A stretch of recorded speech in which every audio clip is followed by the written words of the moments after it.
Atos capítulo 4, nós temos 3 personagens em destaque e de importância. O primeiro é Jesus Cristo Nazareno. A segunda personagem é a igreja. A igreja como uma só pessoa em oração. Foi isso que nós fizemos agora. Exatamente agora nós tivemos como se fosse uma pessoa só orando.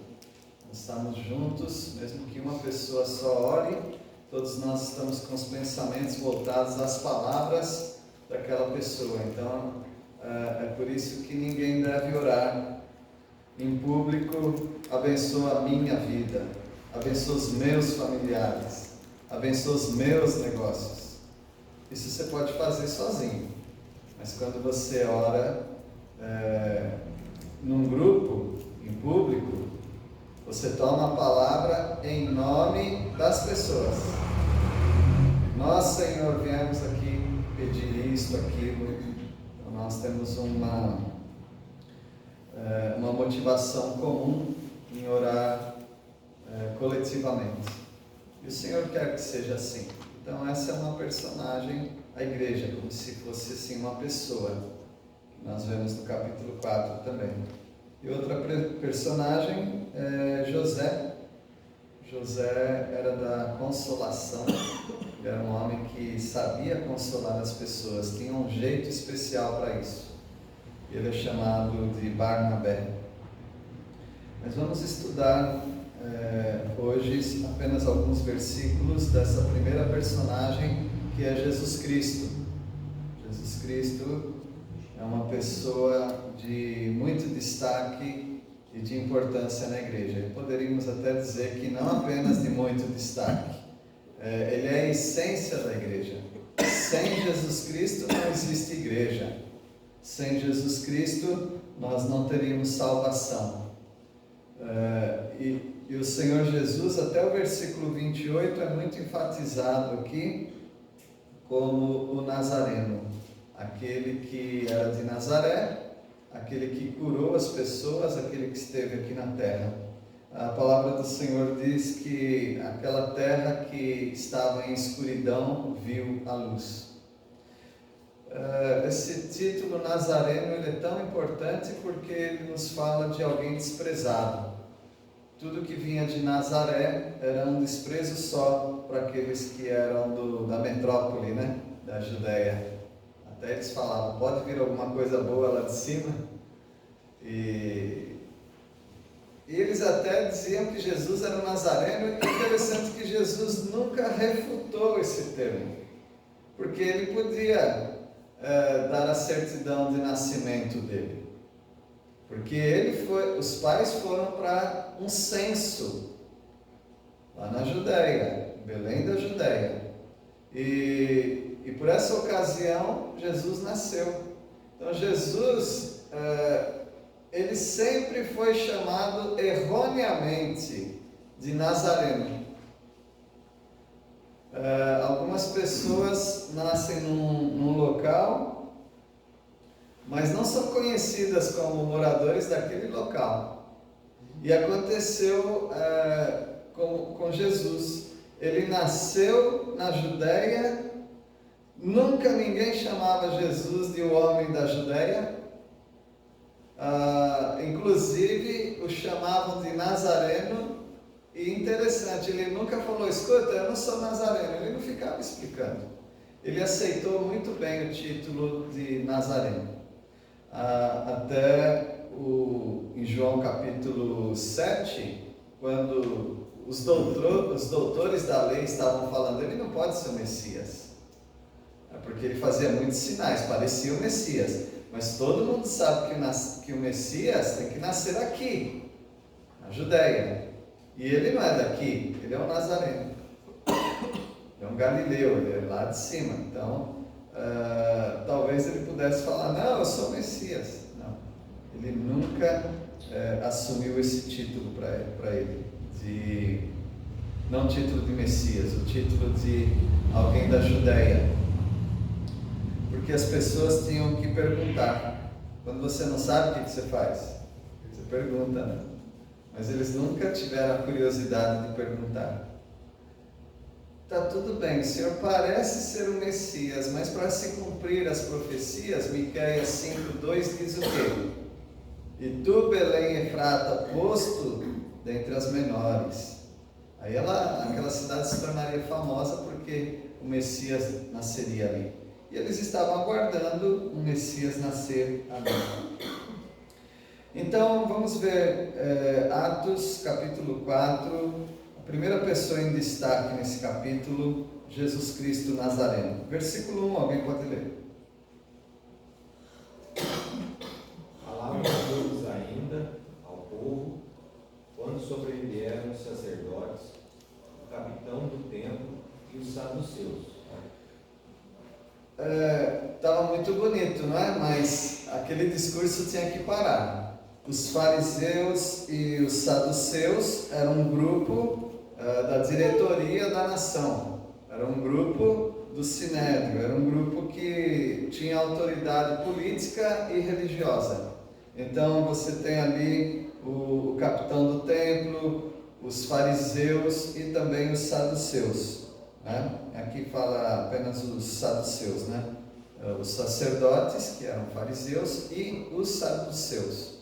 Os saduceus, eles eram um pouquinho diferentes dos fariseus, porque eles eram mais moderninhos, mais liberais.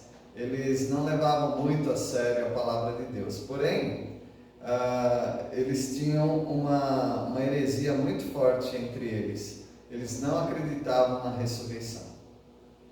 Eles não acreditavam que um dia as pessoas que morreram ressuscitariam. Eles não acreditavam nisso. Mas veja o versículo 2. Quem pode ler? Ressentidos por ensinarem eles o povo e anunciarem em Jesus a ressurreição dentre os mortos. Por que eles estavam ressentidos? Porque eles estão perdendo a popularidade. Eles eram os manda-chuva da doutrina, eles é que falavam que as pessoas tinham que acreditar, mas agora ninguém mais quer ouvir os fariseus, ou seja, muita gente não quer ouvi-los. Eles querem ouvir os do caminho. Mais tarde eles seriam chamados os do caminho. Aqui eles são chamados da seita do Nazareno. E eles queriam ouvir esses homens, esses apóstolos, porque eles pregavam a Jesus. E Jesus era muito famoso. E Jesus também é aquele que diziam que ele ressuscitou. Eles diziam isso e nós cremos nisso. Jesus realmente ressuscitou. Então eles estavam ressentidos porque de repente o povo vai seguir agora os apóstolos. Nós fizemos de tudo para abafar a mensagem de Jesus. Nós matamos Jesus, nós contratamos os guardas, subornamos os guardas para dizer que eles dormiram, que alguém roubou o corpo, para que ninguém falasse que ele ressuscitou. Nós fizemos de tudo para abafar Jesus de Nazaré e a sua mensagem. E agora esses homens estão pregando e curando, e agora já tem 3.000 pessoas seguindo esses homens. E por isso eles estavam ressentidos. E ressentidos como estavam, ainda mais tinha no meio deles os saduceus, que não acreditavam na ressurreição, e todas as vezes que os apóstolos falavam, eles falavam que Jesus ressuscitou. Versículo 3. E os prenderam, recolhendo-os ao cárcere até ao dia seguinte, pois já era tarde. Pelo menos nisso eles estão sendo justos, porque na lei deles era proibido qualquer julgamento à noite. Todo julgamento noturno era proibido. Todo julgamento tinha que ser feito a partir das 10 horas da manhã. E aqui eles prenderam, porque já era tarde, e deixaram para o dia seguinte o julgamento. Não fizeram isso com Jesus. Prenderam Jesus à noite e julgaram Jesus pela madrugada. Versículo 4. Mas muitos dos que tinham ouvido a mensagem creram, chegando ao número dos homens que creram a perto de 5.000. Não adiantou, né? Por mais que eles tentassem fazer alguma coisa, mais a palavra de Deus crescia. Um historiador disse que na história dos mártires, ele disse que o sangue dos mártires servia como irrigação para crescer a semente do Evangelho. Então você mata uma pessoa e o Evangelho cresce mais ainda. E é o que estava acontecendo aqui. Eles foram presos e o número não diminuiu. De 3.000, eles não falaram, vamos cair fora. Não, o número aumenta para 5.000. Mais 2.000 pessoas se convertem. Alguns falam que tinha 3.000 e agora mais 5.000. Não parece isso, parece que foi acrescentado e o número chegou a 5.000. Versículo 5. No dia seguinte, reuniram-se em Jerusalém, e a autoridade, e os anciões, e os escribas. Então o Sinédrio, o STF deles, né?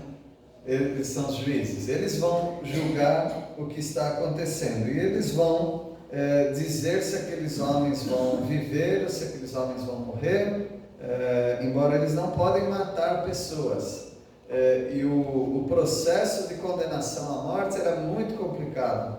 Eles tinham que apresentar provas, chamar o governador da Judéia, e aí eles iam julgar como um julgamento romano. Daí eles iam ser mortos, porque já não era mais permitido que judeus matassem pessoas, executassem pessoas.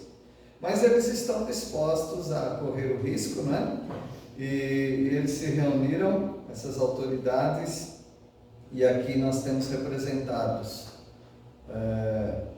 as autoridades religiosas, os juízes, que são os anciãos, e também os homens das letras, né, os escribas, que são homens que podem ali responder qualquer dúvida para qualquer um que tiver dúvida sobre, biblicamente, se aqueles homens estão certos ou não.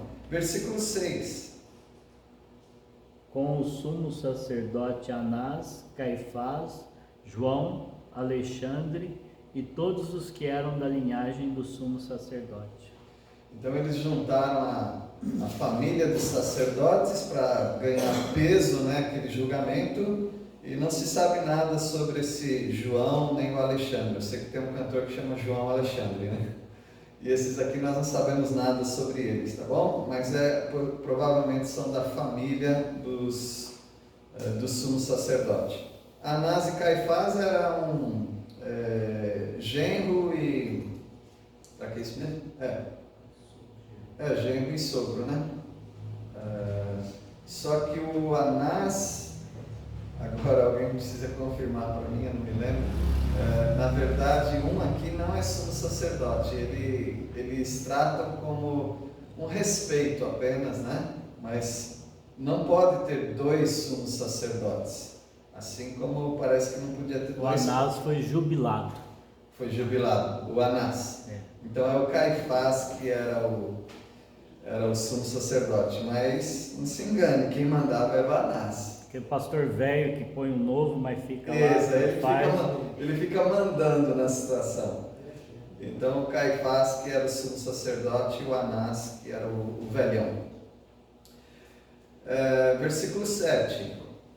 E quando os perante eles os arguíram, com que poder ou em nome de quem fizeste isto?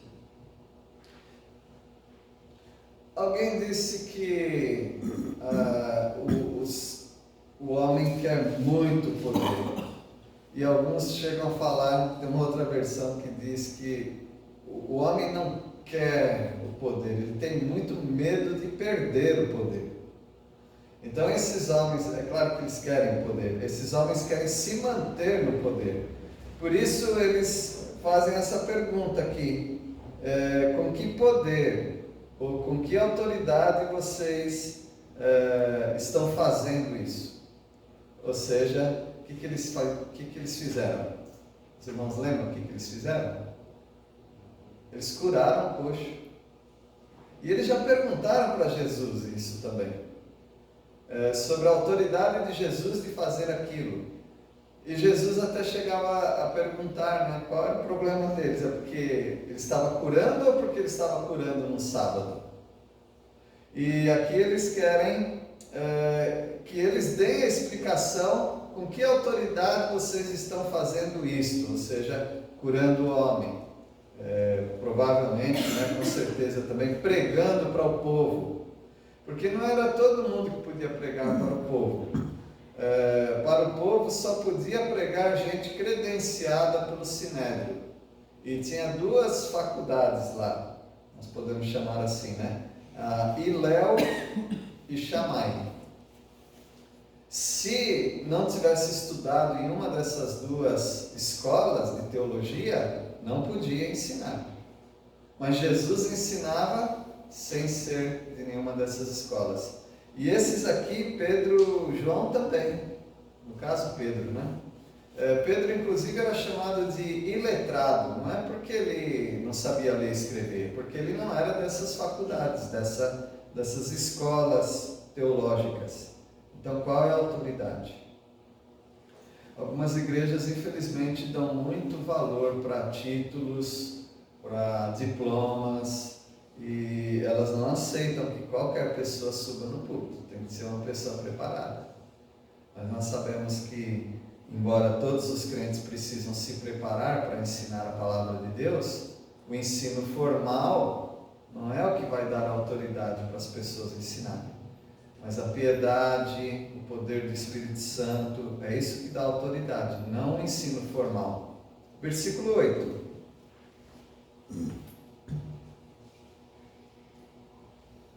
Então Pedro, cheio do Espírito Santo, lhes disse: autoridades do povo e anciãos. Irmãos, é a terceira vez que Pedro vai falar. Ele confessa ao Senhor Jesus diante de toda a nação. Quantas vezes Pedro negou Jesus? 3 vezes. E 3 vezes ele discursa e ele fala sobre Jesus Cristo. Então ele foi curado daquela negação que ele teve, né? Ele está cheio do Espírito Santo, controlado pelo Espírito Santo, né? Ele fala com respeito. Não é porque você tem uma mensagem que é a correta que você tem que desprezar as pessoas. Você tem que ter respeito por elas. E ele respeita autoridades do povo e anciãos. Versículo 9. Visto que hoje somos interrogados a propósito do benefício feito a um homem enfermo e do modo por que foi curado. Ele não deixa de dar as alfinetadas dele, né? Ele vai dar a explicação, porque a pergunta é com que poder e em nome de quem fez isso. Mas ele deixa bem claro que isto não é qualquer isto. Então, por que você fez isso? Isso o quê? Aí ele fala, nós fizemos um benefício para alguém. Era um homem doente e é um homem que foi curado. Ou seja, isto é muito geral. Por que você fez isso? Eu fiz um bem. E fazer o bem não é errado. Até Jesus, certa vez, quando ele curava as pessoas, e ele foi também julgado, ele perguntou, estão me julgando por quais obras? Quais obras boas que eu fiz que vocês estão me julgando? Aí eles falam, não é por nenhuma boa obra que nós estamos julgando. Era pelo fato dele assumir que ele é Deus. E versículo 10. Tomai conhecimento, vós todos, e todo o povo de Israel, de que em nome de Jesus Cristo, o Nazareno, a quem vós crucificastes, e a quem Deus ressuscitou dentre os mortos, sim, em seu nome é que este está curado perante vós. Eu estou lembrando de Pedro lá na fogueirinha, né? Uma noite como a de hoje, né?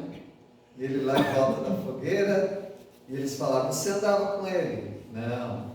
Aí outra vez: você fala como um galileu. E aí ele começa a praguejar.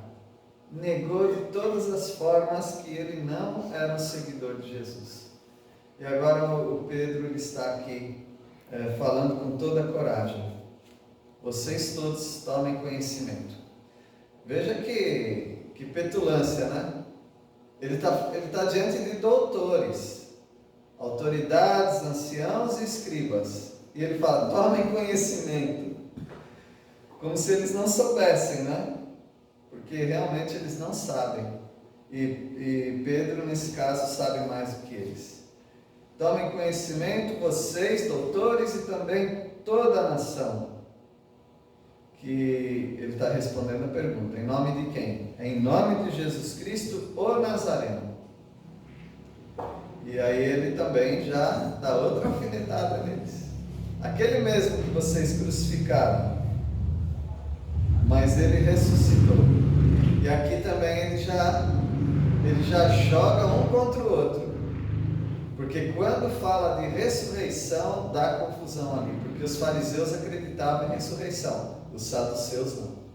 Essa foi a estratégia que o apóstolo Paulo usou certa vez. Quando as acusações estavam esquentando ali com ele, ele fala sobre ressurreição. Aí de repente eles param de julgar Paulo e começam a brigar um com o outro, os fariseus com os saduceus, dizendo que não havia ressurreição. E o Pedro então ele fala de Jesus, aquele que ressuscitou. Versículo 11. Jesus é aquele de quem as Escrituras Sagradas dizem: a pedra que vocês, os construtores, rejeitaram, veio a ser a mais importante. Ele cita aqui o Salmo 111, que fala da pedra de esquina, aquela pedra que segurava duas paredes. Então esse é o Senhor Jesus. Ele é a pedra que os construtores não quiseram. Quem são os construtores? As autoridades de Israel. Eles olharam a pedra e não quiseram a pedra, mas ela se tornou a principal pedra. E é muito importante, porque quem está falando isso também se chama Pedra, porque o nome dele qual é? É Pedro, que quer dizer pedra. E Jesus falou sobre a pedra com Pedro. Versículo 12. Esse é um versículo muito evangelístico, né? 12. Construtores era 118, né, pessoal? 118. Falei 111, né? 118. Obrigado. E não há salvação em nenhum outro, porque abaixo do céu não existe nenhum outro nome dado entre os homens, pelo qual importa que sejamos salvos. Não existe esse negócio de salvação universal. A salvação só é através de Jesus. Você não pode aceitar várias crenças e todas elas levam a Jesus, porque isso não é verdade.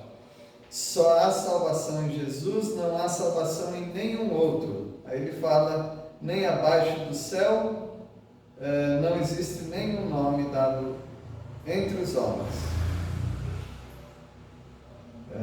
E Pedro, ele confessa aquilo que ele negou há uns 52 dias antes, ou menos de 60 dias. Menos de 2 meses atrás ele estava negando isso. E agora ele foi transformado. Isso quer dizer, meus irmãos, que você pode mudar de um mês para o outro. Esse negócio de que leva tempo ainda. Leva tempo só se você quiser. Não é que você vai se tornar um crente maduro da noite para o dia, mas você pode mudar muitas atitudes da sua vida da noite para o dia. E foi o que aconteceu com Pedro. Pedro realmente foi transformado. E ele está confessando diante da nação toda que é só Jesus quem salva. por causa disso, alguns pregadores famosos foram desprezados, porque eles pregavam que só Jesus Cristo salvava. Um que sempre ficou em apertos foi Billy Graham, porque Billy Graham era um homem, não existiu nenhum homem na Terra que pregou para mais gente do que Billy Graham. Ele pregou para 2,5 bilhões de pessoas no ministério dele. Só que ele estava sempre com autoridades católicas, com o próprio Papa, com vários cardeais, com as autoridades do Islã, com a Igreja Ortodoxa. O Billy Graham sempre estava no meio deles. Inclusive, alguns até exageram um pouco, achando que ele era ecumênico, né? Ele sempre testemunhou, e ele já falou claramente em várias entrevistas que o único caminho para a salvação é Jesus Cristo. É só Jesus Cristo que é o Salvador. Versículo 12, não é? Versículo 13. Ao verem a intrepidez de Pedro e João, sabendo que eram homens iletrados e incultos, admiraram-se e reconheceram que haviam eles estado com Jesus. Eles queriam condenar, mas na hora H mesmo eles sentiam que Pedro e João eram muito sábios, porque aqueles homens eles podiam ter vários defeitos, mas eles reconheciam quando uma pessoa sabia o que estava falando. E Pedro sabia o que estava falando. Isso aconteceu também, de novo, em João 7, quando o Sinédrio mandou os guardas do templo prenderem Jesus. Quando eles foram para prender Jesus, eles não conseguiram prender Jesus.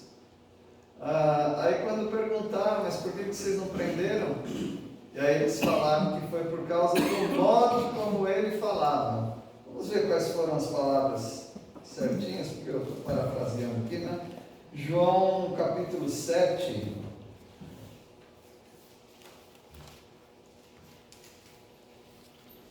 Versículo 44. Alguém pode ler? Alguns dentre eles queriam prendê-lo, mas ninguém pôs a mão. Ninguém pôs a mão em Jesus. Versículo 45. Os guardas voltaram ao lugar onde estavam os chefes dos sacerdotes e os fariseus, e estes perguntaram: por que vocês não o trouxeram? Isso, continuando. Responderam eles: jamais alguém falou como este homem. Por isso que eles não prenderam. Não é que Jesus estava fortemente armado.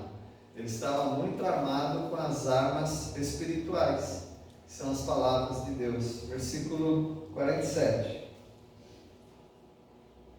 Replicaram-lhes, pois, os fariseus: será que também vós fostes enganados? Versículo 48. Porventura creu nele algum dentre as autoridades ou dos fariseus? Qual a resposta? Sim. Quantos? Pelo menos 2. Nicodemos e José de Arimateia. Esses 2 eram do Sinédrio e eles creram. Só que eles estavam meio com medo, né? Versículo 49. Quanto a esta plebe, que nada sabe da lei, é maldita. Se eu fosse eles, não ia mais seguir esse grupo não, porque eles me chamaram de plebe. Plebe quer dizer pior das espécies, né? Aí ele chama de ralé. Ralé. E como fala também, de maldita. Essa plebe é maldita. Esse povo ralé é maldito. Mas veja aí um homem que começou a ter um pouquinho de coragem, mas foi abafado. Versículo 50. Nicodemos, um deles que antes foi ter com Jesus, perguntou-lhe: 51. acaso a nossa lei julga o homem sem primeiro ouvi-lo e saber o que ele fez? Parece que está do lado de Jesus. E o versículo 52. Responderam eles: dar-te-á o caso de que também tu és da Galileia? Examina e verás se da Galileia não se levanta profeta. Então eles falaram: será que você é um galileu também? Coisa feia chamar alguém de galileu. Você é um caipira também, igual ele?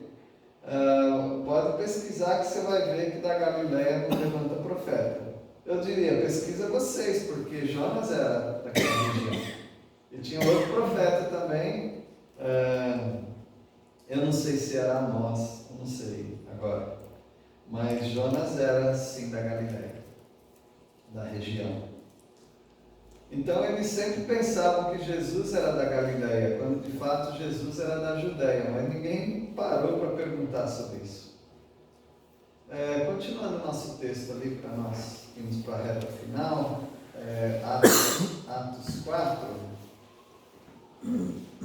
qual versículo nós paramos? 14. Agora é o 14? Tá, pode ler, por favor.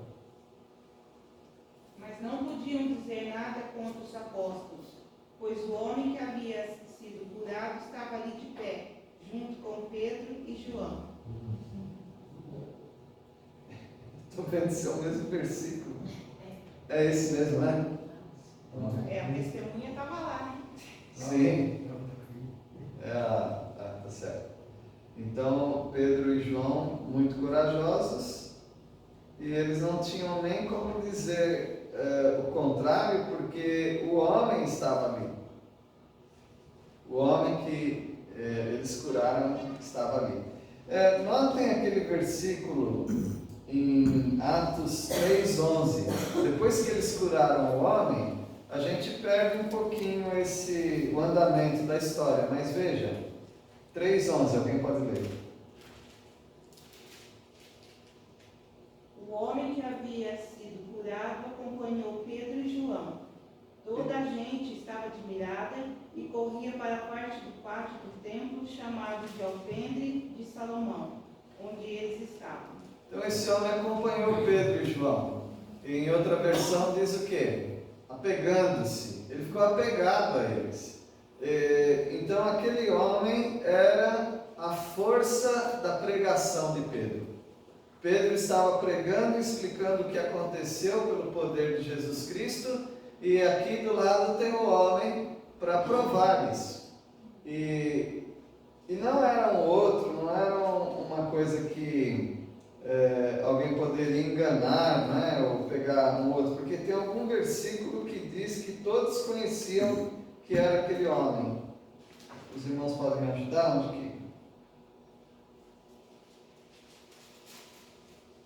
Onde que eles reconhecem? Aqui, ó, versículo 10, né? 3:10, alguém pode ler?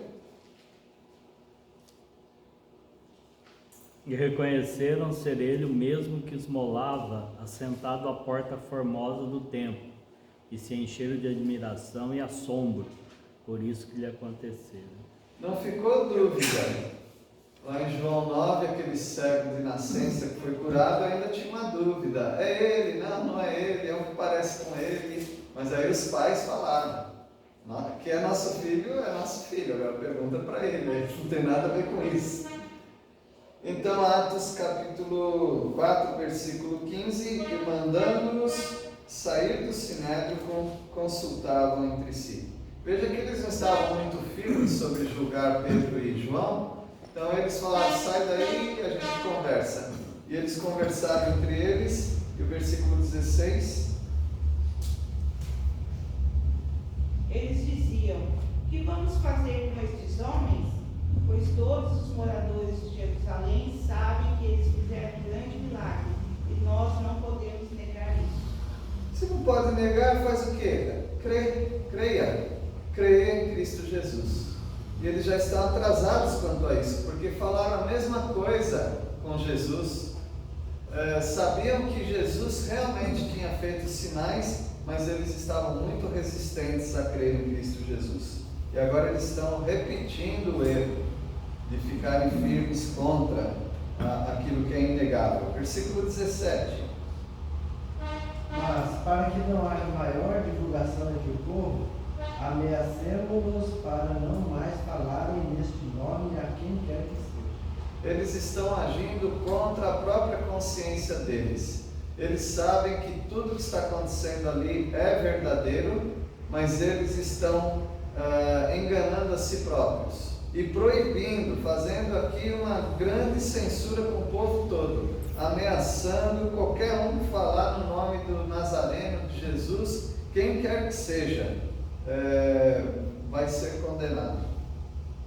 Eu acredito que nós encontramos pessoas assim hoje, inclusive dentro das igrejas, pessoas que ainda estão resistindo à salvação, à obediência, resistindo várias coisas em relação ao reino de Deus.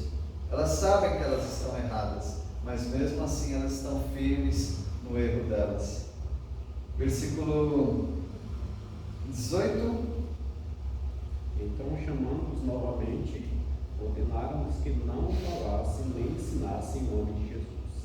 Como se pudesse fazer isso, né?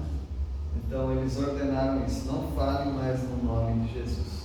O nome de Jesus é o único que pode salvar, mas é aquele também que traz muita dissensão, divisão. E o próprio Jesus falou isso, que ele traria divisão dentro da própria casa dos crentes. Versículo 19. Mas Pedro e João lhe responderam: julgai se é justo diante de Deus ouvir-vos antes a vós ou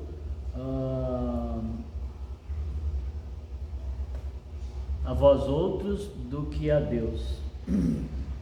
Eles apelaram para o bom senso. Pensem vocês que são homens religiosos, que cuidam da religião do povo. Está certo isso? Nós negarmos a Deus? Nós obedecermos aos homens?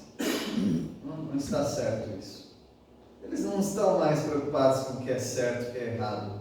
Eles só querem salvar a popularidade deles, que está em baixa agora. Versículo 20.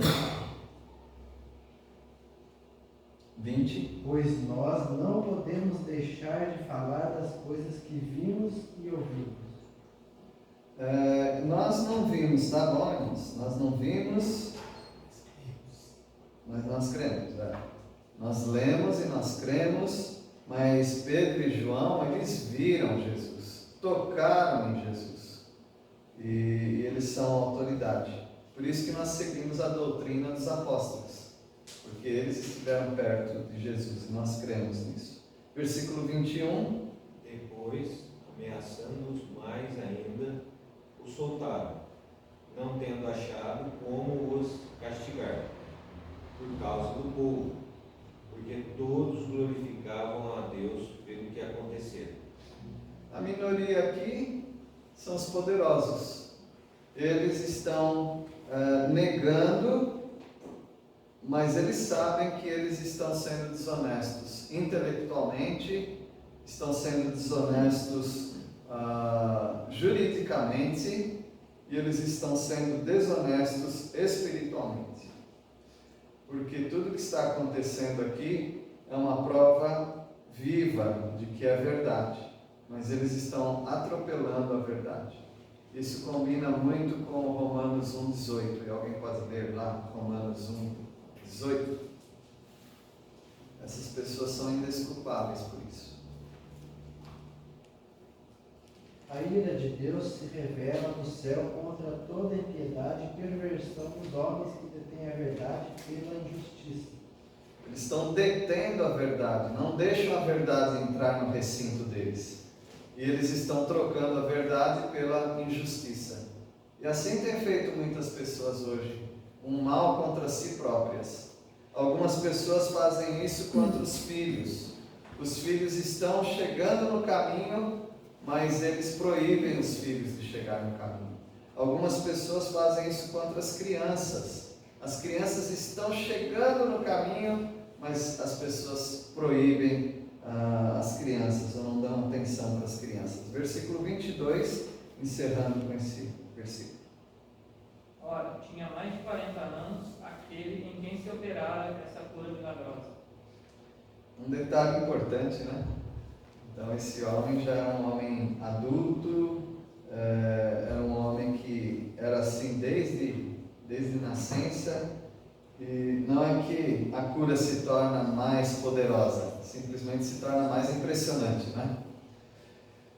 Tem muitas lições aqui, e que o Espírito Santo aplique cada lição dessa no seu coração. Mas eu gostaria de perguntar para os irmãos assim, rapidamente, em uma palavra, qual é uma lição desse texto? Às vezes é uma palavra do próprio texto. Coragem. Coragem. O que mais? Estavam cheios do Espírito e falavam com convicção. Convicção, cheios do Espírito. O outro lá ele confiava, né? Que eu o tempo todo lá pedindo. Sim. Confiança. O que mais? Intimidade que eles tinham com Jesus. Intimidade com Jesus. O que mais? No caso das autoridades, obstinação, né? Bom. Pela verdade. Obstinação no erro. O que mais? Não temendo as autoridades, Isso. confessar Jesus. Isso, a coragem, né? Não temendo o que viria depois. O que mais? Conversão. Conversão. Amigos, eles foram amigos de Jesus. Isso, amigos de Jesus. Jesus falou que são meus amigos se fizerem o que vos mando. Ide por todo mundo pregar o Evangelho. Ele falou, quando estiverem diante das autoridades, não temais. O Espírito Santo há de dizer o que vocês vão falar. Tantas lições, né, meus irmãos? Então, Deus abençoe cada um. Vamos orar. Senhor, agradecemos pela intrepidez, coragem que Pedro ganhou. Antes ele era covarde, mas o Senhor o transformou. O Senhor pode transformar também as nossas vidas. Quando nós não tivermos coragem de testemunhar do Teu nome, o Senhor vai nos revestir de poder. Nós agradecemos, ó Pai, por todas as lições que são tiradas desse texto. Algumas delas os irmãos falaram e nós estamos muito abençoados por isso. Agradecemos por Jesus Cristo, que não ficou morto, mas é aquele que vive e ainda opera as maravilhas nos corações. Nós oramos agradecidos ao Senhor, em nome do Teu Filho amado, Jesus Cristo. Amém.